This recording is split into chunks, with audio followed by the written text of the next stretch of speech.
the Primitive Patterns Podcast. It's time to live your mystery.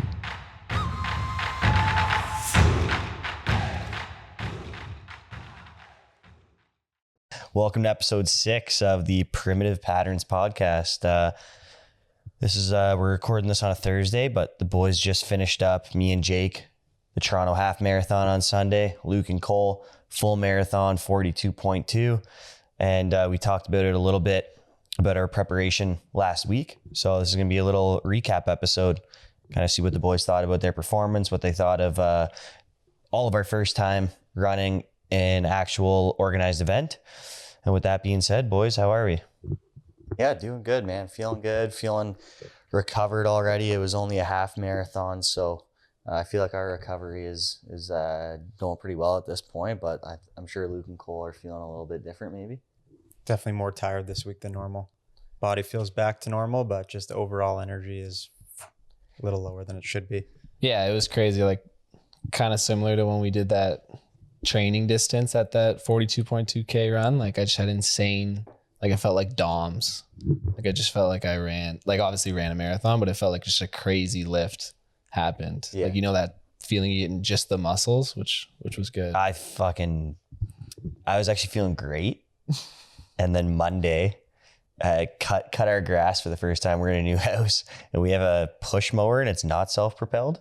So I had to push it and the grass is wet. This is kind of a boring story, but I'm gonna say it anyways. Yeah. And I was like sprinting it up the grass. There was a grade and I like kind of threw out my right calf and it's been sore ever since. So after the marathon, half marathon felt all right. After cutting the grass, post marathon, not so good. Yeah, great story. Anyways, we for people that are listening, we're not marathon runners either. Let's make that point pretty clear. Like Cole had just touched on, we all kind of ran a marathon last summer, but it was our own event. It wasn't like an organized thing. It was just us four and our long lost buddy Connor Annette, and we did a marathon on the Georgian Trail. Carried all of our own water and gels and whatnot. So this was like the first actual organized marathon. How did you boys feel? I know for the half marathon, we really felt the adrenaline of like running with a bunch of people, but it's also a shorter race. So you're able to kind of keep that high going for the hour and 40 minutes that we were running. How did you boys feel that like running in an organized event helped you, or did it like harm you because you went too hard off the start? What was your experience with that? I think we were smart. We took it pretty conservative off the hop because we knew we were going to feel like that rush of like, there's 3,000 other people running with you. But definitely like felt the crowd and felt the energy, like definitely in the first half up until like that half point. And then the second half, I don't know about you, Luke, but it kind of got pretty isolated, even though, cause at that point there's so much distance between runners and they're not really in packs. And there was periods where it felt like you were just running on your own, even though it was a sanctioned event, but the first half was electric. See, that's crazy. The half like was never like that at all. You were always around like 20 people bare minimum. Yeah. Like the group obviously spread out as the race went on. Like the first 5K, you're literally like dipping and dodging people. Like it's so tight. Then it kind of spread out, but it was never to the point of like, holy shit, there's nobody really around me. You guys also mentioned that you had a little mishap with the pace bunnies. You thought, yeah. So there's I don't know about every race, but there's basically these professional marathon runners that just run at a set pace. So there's 4.00 or like 4.20 or like 5.30. And we thought it was pace per kilometer. So we were in no rush to get going. Insane that you thought that, I think, right? Like, cause weren't you running with the 4 hour guy? We were running with the 5. Because we thought it was like 5 minutes per kilometer. And we were looking around. We were probably like 2 or 3K in, just easing into it. Long race, don't want to go too hot off the hop. But we were running around with like geriatric men and women. Because what's a 5 hour pace? I think it's like what is that actually for? 6-ish. So you're running like a 6:20 and you're like, fuck, 5 feels good today. Well, it didn't even feel good. We were like, something's not right here. Yeah. It was that Italian man that really set it off. Yeah.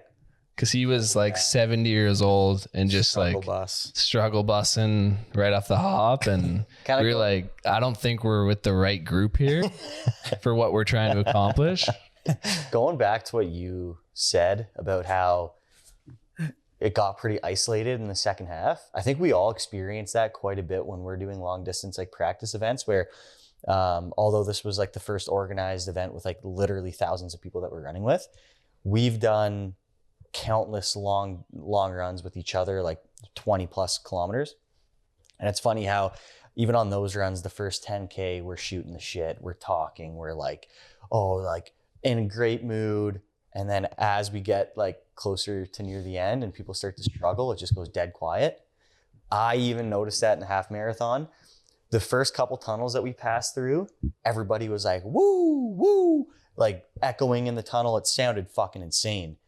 And then the last couple tunnels, I remember running through them and it was like one person like, woo. Yeah. Everybody died off. So I'm sure in the full marathon, you probably fucking like that was probably super evident for you guys, eh? Like the first half, people are having a good time talking to each other, getting to know people. And then the second half, it was probably just like none of that was going on. Yeah. I mean, I didn't really notice people cheering at all other than like the people in the tunnel like cheering on, but I didn't really hear any runners. Dude, in the half marathon, people were like going nuts. Like you it sounded like you were heading into the Coliseum when you were going through a tunnel. Like it was so yelling. Oh yeah. like whistling, yelling. No, that's what was tough. Like for our distances, I thought the first half was so fun. Like, and not just because it was the first half of the run. Like we ran through nice sections of the city. Yeah. There was a ton of aid stations, like every 2 kilometers. We're running down Yonge Street, then Rosedale, and then you run into the heart of the city where like people are out. You hit the Rico Center. This is where like your guys' finish line was. And there was a ton of people on that stretch down Lakeshore. But then we just had to keep going like 10K out Lakeshore and 10K back, let's say. And we're just on the trail. So there's like public patrons riding their bike. There's people in the park. We're on like the set path. There's way less aid stations and then just traffic. So it felt like the vibes just kind of like got really down until you turned around and were making your way back. And even then, there was like an aid station, like what, 28K and then 34K and then 40K. So at that point in the race, you're like, I need some water like ASAP, but I got to grind out an extra a kilometer or two to get to that water station where the first half it was like bang, bang, bang, water, Gatorade, washroom, bang, bang. I've heard that from a few people that marathon actually isn't like the best marathon to like run in terms of its organization. Like you were saying, the last like 15 kilometers kind of felt like, what's going on here? Like, how are there not aid stations when those are, or like the vibe is just low? Yeah, like why do you have people cheering at kilometer 5, but then at kilometer 35, you're just in no man's land with no water? Yeah, and that's when it really felt like you were just on a run, like in the city, traffic, less aid stations. And like people at that point were fighting and on the struggle bus and I like we were as well. So it's just like stay focused and make it back to the RBC Center or whatever that is, the BMO Field. BMO Field, yeah. That, how did you boys feel though? Like touching a little bit more on, did you find that it was easier running such a long distance event in an organized event with a lot of people? Or did you not really find a difference compared to like the 34K practice run that you guys did a couple weeks back completely by yourself? I found marathon way harder for sure than the 34K practice. Mm-hmm. Yeah, I think we just were more prepared in terms of our fueling on the marathon day, which made that way easier. Like when we did that training day, we didn't carry much food or like load up in the days leading prior to. So, and even going back to the day we did that marathon as well, like having a set strategy of okay, I want to get X amount of water, which I think we're aiming for like 500 milliliters an hour. Yeah. And then a gel every 40 minutes. And sticking to that instead of being like, oh, I need to take something versus I need to keep taking something and stay on like kind of a schedule helped me a ton. Yeah, I think that's probably something that a lot of people that haven't done long distance events could learn from what you just said is once, and I experienced it when I was like first starting to run longer distance. If you start to feel like you actually need water or you need salt or you need fuel, you're basically fucked at that point. Like you have to be so proactive in making sure that you don't at any point feel like you're in need of something. Because once you start like getting cramps or really feeling like you hit that wall, you can't really load your way out of it. No. You know? Yeah, I agree. What was your what did you say the loading strategy was for you guys? Every 40 minutes you were taking? Yeah, like 40 grams of carb, which was basically the one of those Morton gels. Yeah. True. And then like 500 milliliters of water, and then mixing in the odd Gatorade when you felt like it. Then I carried one element pack. I took halfway through, which I think helped. And then we had a couple like caffeine gels, which we took around like 30, 35, right when, because our plan going into it was like set a steady pace. That's a little conservative, and then hopefully have gas in the tank at the end. And I know I decided to like go at 35. I think Luke went at like 32K. We were split up at that point. And if I would have went at 32, I don't think I would have finished at the same time. Like you would have finished slower? I was happy to wait at 35 because that's when I just had to stop and use the washroom. And I was like, oh, should I speed up and catch Luke? But like at this point of the race, I don't want to like fluctuate too much speed. Yeah. Until I'm like closer to the finish line. Because even 7K in my head, I was like, 7's a lot. 7's a lot at that point. So I was happy I waited until 35. But I was also happy we were super conservative the first half of the race. Like almost looking at it as like, this is a 30 to 32K buy-in and then a 10K race. I'd say you were conservative. You're running with the fucking old Italian men at the back. Yeah. It's not like we did that for 20K. Yeah. That's all. I do. Yeah, it is crazy how like, I think that's why for us, the half marathon is a completely different experience than a full marathon. They're not even the same thing. Like you guys said, because you know you have 42K ahead of you, even if energy's high and people are feeling good off the start, it's like there's still that like overhanging feeling or like knowing that I still have 40K in front of me.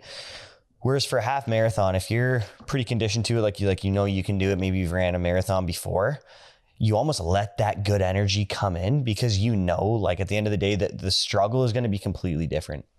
Your joints are probably going to hold up. Your energy is probably going to hold up. It's going to be like an aerobic kind of like burn at the end.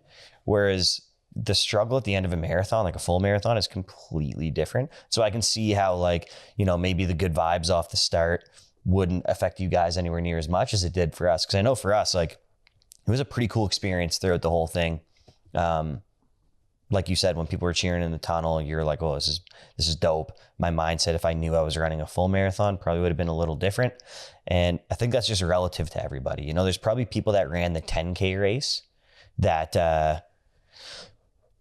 you know, their half marathon would be like us running a full marathon. And so if they ran the 10K, vibes were high, but if they had to do the half marathon, they would have been struggling just like Luke and Cole. And then there was also the 5K grouping too, and they probably felt the same way, right? So I don't know. It was a cool thing to experience for sure. I'd like to do it again. I also think they set the course up for people to succeed.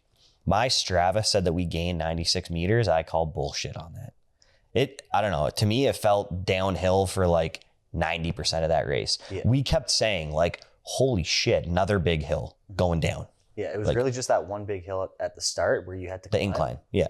And other than that, a lot of people use that marathon to qualify for Boston because it's just a fast track. So like we ran ours at a 4:34 pace, which I mean, I don't think I've ever held that for more than like 10K in any run before. And that was 21K. Now you have like the adrenaline of the crowd and it's race day. So you're just like, let's go. We also started in what I think is an advantageous position. And I don't know, maybe if you're not as conditioned, you wouldn't want to be in this scenario, but we started with people that were actually in the pace grouping slower than what we signed up for. So literally the entire race, we were just passing people. Yeah. Which kind of like continued to give us energy. Like, wow, we're smashing this right now. Because we weren't really running with anybody that was signed up for our grouping. Everybody that was, we kind of fell off into the back right off the start, or we started near the back of the pack. So it was like a lot slower people. So for us, I think that helped too. Like we were just passing people the whole time. Yeah. Definitely gives you a bit of energy. Stroke the ego a bit. Bit of energy for sure. Yeah, There's that one guy there was one guy and he was like running the same pace as us. Every person cheering on the side. He was hollering at them, giving props. Like at one point he's on FaceTime with his mom as he's running. And I was just like, I hope this guy gets hit by a car, or like, I hope he just like falls flat. I was like, I hope we pass this guy and he is passed out on the pavement. That was like, it's just one of those guys that you're just like, dude, that's not necessary. And you're just trying to be a hero right now. If you're in the middle of a half marathon and you FaceTime your mom, there's something not right there. Yeah, that was my condition. He's a fucking complete. If you're that, well, walk in the park, buddy, if you're that, well, then why are you running with us? You know, we're not that conditioned. If you're that conditioned and you're like, oh, I'm just going to take this as a jaunt and FaceTime.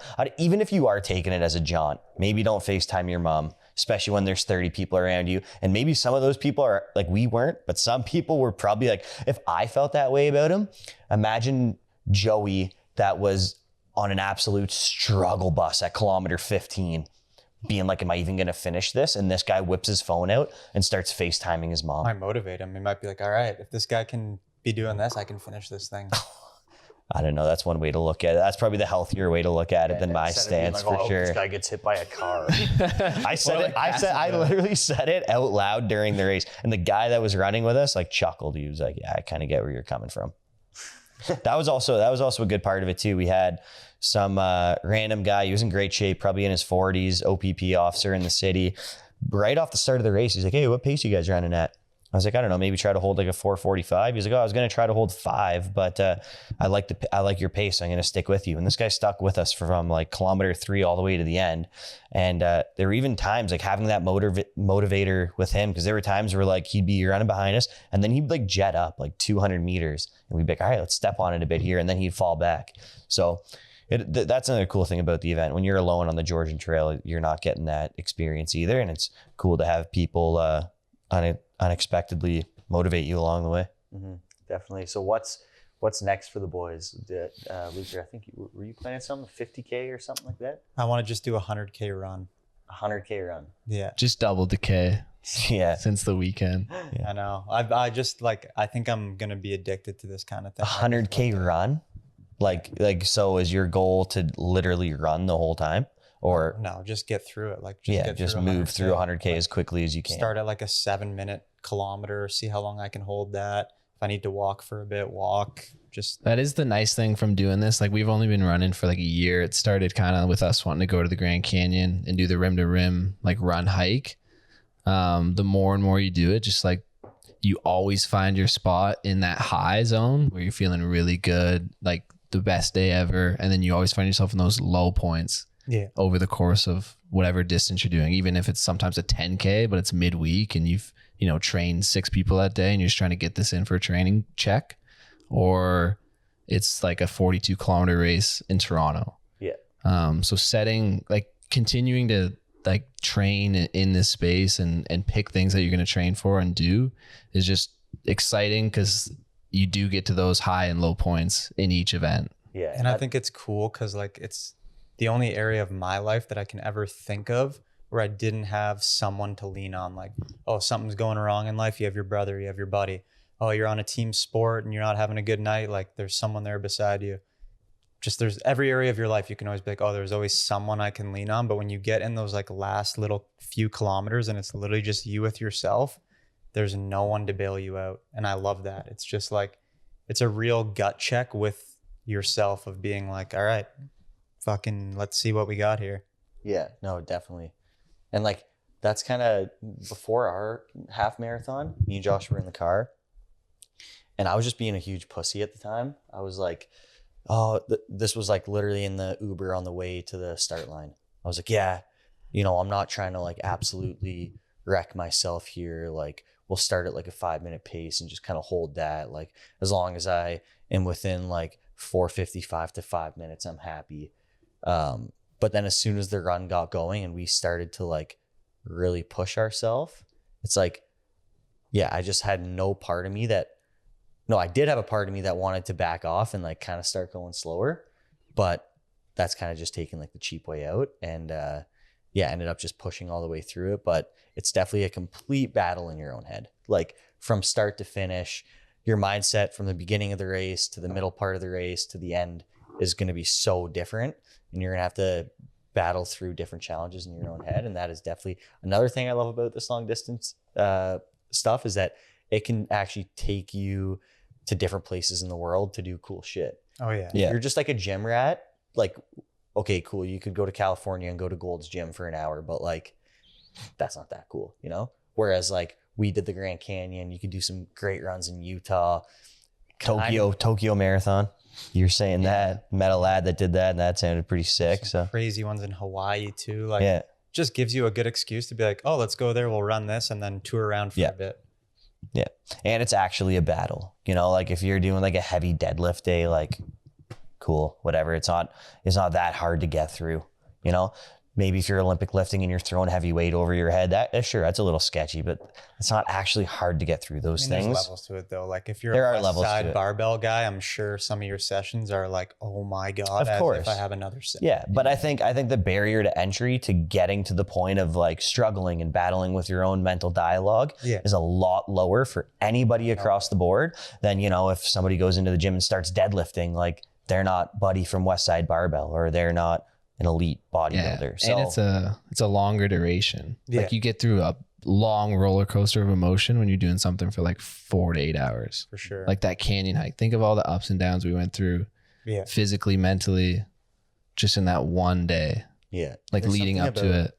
So much repetition of the same thing over a long period of time that just makes it mentally challenging right off the hop. Whereas like you're in the gym for a workout, you can do a set, you can go over to the water fountain, you can talk to your buddy, like you can go on your phone, you can like kind of change up what you're experiencing. Whereas on a run, it's like, okay, I'm just running one foot in front of the next for the next 3 hours. And sometimes even just that thought right off the hop, at least for me, I'm like, I'm not even tired right now because I just started, but I'm just thinking about doing the same thing over and over and over again for so long. And it's tough. Yeah. And in some situations, there's no bowing out. Like there's no like in the gym, you can be like, oh, that didn't feel that good. Let me just do something else. yeah, let me go a little lighter. Or like, you know what? 4 sets is good for the day. I said 5. I wrote down 5 on the whiteboard, but 4 is good.